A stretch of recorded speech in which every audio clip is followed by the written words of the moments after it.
கன்னியாகுமரிக்கு இன்று வரும் பிரதமர் நரேந்திர மோடி 40,000 கோடி ரூபாய் மதிப்பிலான திட்டங்களை தொடங்கி வைக்க உள்ளார். சென்னை மதுரை இடையே பகல் நேர தேஜஸ் ரயில் சேவையும் தொடங்கப்படுகிறது. டெல்லியிலிருந்து விமானம் மூலம் திருவனந்தபுரம் வரும் பிரதமர் நரேந்திர மோடி அங்கிருந்து புறப்பட்டு பகல் 2:30 மணிக்கு ஹெலிகாப்டர் மூலம் கன்னியாகுமரி வருகிறார். குமரியில் இருந்து கார் மூலம் அகஸ்தீஸ்வரம் விவேகானந்தர் கல்லூரி மைதானத்திற்கு வருகிறார்.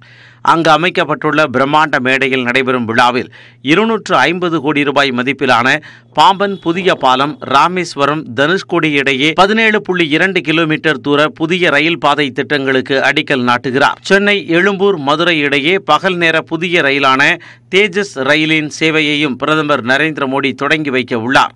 மதுரை ராமநாதபுரம் 4 வழிச்சாலையை நாட்டுக்கு அர்ப்பணிக்கிறார். மொத்தம் 40,000 கோடி ரூபாய் மதிப்பிலான திட்டங்கள் தொடங்கி வைக்கப்பட உள்ளன. இந்த விழாவில் ஆளுநர் பன்வாரிலால் புரோஹித், முதலமைச்சர் எடப்பாடி பழனிசாமி, துணை முதல்வர் ஓ பன்னீர்செல்வம் உள்ளிட்டோர் பங்கேற்கின்றனர். பிரதமர் கடந்த இருமுறை தமிழகம் வந்தபோது அரசு நிகழ்ச்சியுடன் பாஜக பொதுக்கூட்டமும் நடத்தப்பட்டது. ஆனால் இந்த முறை அரசு நிகழ்ச்சி மட்டுமே நடைபெறுகிறது.